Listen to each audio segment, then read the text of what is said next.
ఓ సింతేనా episode 4కి స్వాగతం. చాలామంది చాలా డేస్ నుండి నన్ను రెసిపీ మేకింగ్ వీడియోస్ చేయమన్నారు. So here you go guys, this is my first trial, so adjust అవ్వండి. I'm trying Telangana special sarvapindi today. So let's get into the video. ముందుగా ఒక బౌల్లో ఒక హాఫ్ సొరకాయని గ్రేట్ చేసి పెట్టుకోవాలి. అందులోనే పచ్చిమిర్చి, సాల్ట్, ఆనియన్స్, కొత్తిమీర, జీరా గ్రైండ్ చేసిన పేస్ట్ యాడ్ చేసుకొని తగినంత రైస్ ఫ్లోర్ వేసుకుని పిండిని మరీ టైట్గా ఉండకుండా కలుపుకోవాలి.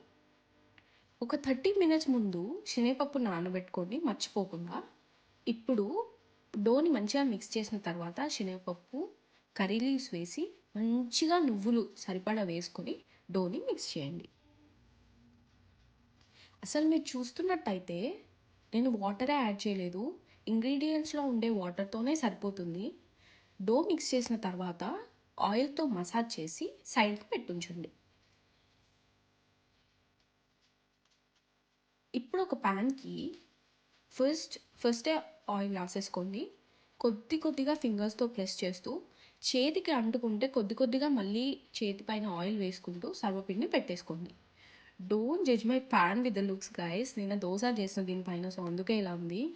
సర్వపిండి పెట్టుకునేటప్పుడు మంచి ఈవెన్ థిక్నెస్తో పెట్టుకోండి. నాకు సన్నగా ఉండాలి, అలా అని మరీ కరకర ఉండొద్దు. మీడియం ఫ్లేమ్ పైన మెల్లిగా దోరగా కాల్చుకోండి. తర్వాత సెకండ్ సైడ్ ఫ్లిప్ చేసేసుకోండి. చాలామంది అంటారు సర్వపిండికి ఆయిల్ ఎక్కువ పడుతుందని. దేనికి ఎట్లా చేయాలో అట్లా చేస్తేనే బాగుంటుంది. ఇప్పుడు నేను ఈ సర్వపిండిని గ్రీన్ సర్వపిండి డైట్ స్పెషల్ అని పెడితే ఎవరికి ఇంట్రెస్ట్ వస్తుందో రాదో తెలియదు, కానీ నాకైతే అస్సలు రాదు. యాక్చువల్లీ సర్వపిండి స్టవ్ పైన పెట్టిన తర్వాత నేను రికార్డ్ చేయడం మర్చిపోయా. అంటే బిగినర్ మిస్టేక్స్లో ఇవి సర్దుకుపోండి. ఆ తర్వాత పిక్చర్స్ కూడా తీసుకున్నా. ఈ సొరకాయ ప్లేస్లో కీరా, క్యారెట్, ఆనియన్స్ అలా ఏవి వేసుకున్న టేస్ట్ అద్దరిపోతుంది. సో అలా మంచిగా సర్వపిండి చేసుకొని ఈ వర్షాలు పడుతున్న ఎండాకాలంలో సూపర్గా ఎంజాయ్ చేయండి. మరిన్ని ఏంట్రా ప్రతి రెసిపీ ఇంత ఈజీగా ఉంది అనిపించే రీల్స్ కోసం ఫాలో మీ ఆన్ ఇట్లు మీ అభి.